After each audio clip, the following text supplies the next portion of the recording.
আজকে অনেক দিন পর আর একটা ভিডিও নিয়ে তোমাদের সামনে আসতে চলেছি। সেটা হচ্ছে, তুমি কি করে প্র্যাকটিক্যালি ডিসাইড করবে তোমার কলামের সাইজ ঠিক আছে কি না। তো ছোট্ট একটা ভিডিও, 2-5 লাইনের ভিডিও।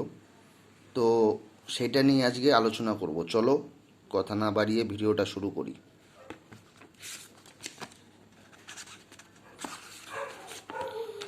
আসে যাও, suppose how to decide column size practically. কলামের সাইজ প্র্যাকটিক্যালি তুমি কি করে ডিসাইড করবে, তার দুটো কন্ডিশন আমি এখানে সলভ করেছি কেসটা। তো সব ফর্মুলা হচ্ছে W/D। ডাব্লু মানে হচ্ছে উইথ, কলামের চওড়াটা, আর ডিটা হচ্ছে ডেপথ মানে গভীরতাটা, ডেপথটা, হাইটটা আর কি। তো এটার ফর্মুলা হচ্ছে W/D = 0.45। কোন কোডে আসে? IS 13920। সাপোজ ধরো কলামের সাইজ কি 300/500, 300টা উইথ চওড়া দিকটা, 500টা ডেপথ হাইটটা আর কি। তো এটা ডিভাইড করলে পারে আসে 0.6, মানে 0.45-এর থেকে বেশি আসছে কন্ডিশন। এটা যদি বেশি থাকে তাহলে তুমি যে এই যে কলাম সাইজটা যে নিয়েছো 300/500, সেটা ওকে। এবার চলো, যদি 300/900 তুমি সাইজের কলাম নাও, তাহলে সেটা আসছে ক্যালকুলেশন করে 0.333, যেটা 0.45-এর থেকে ছোটো।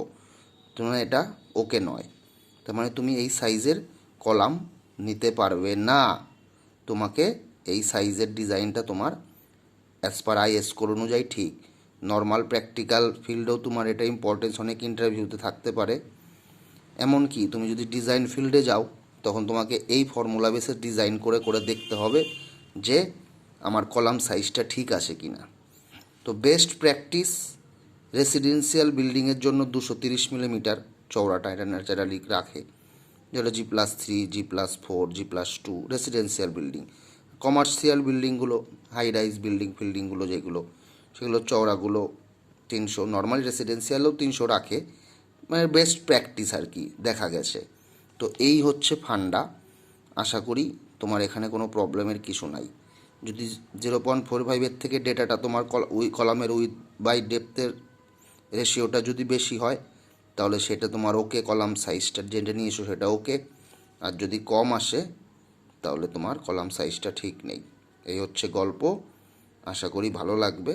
কোনো অসুবিধা থাকলে কমেন্ট করে জানিও।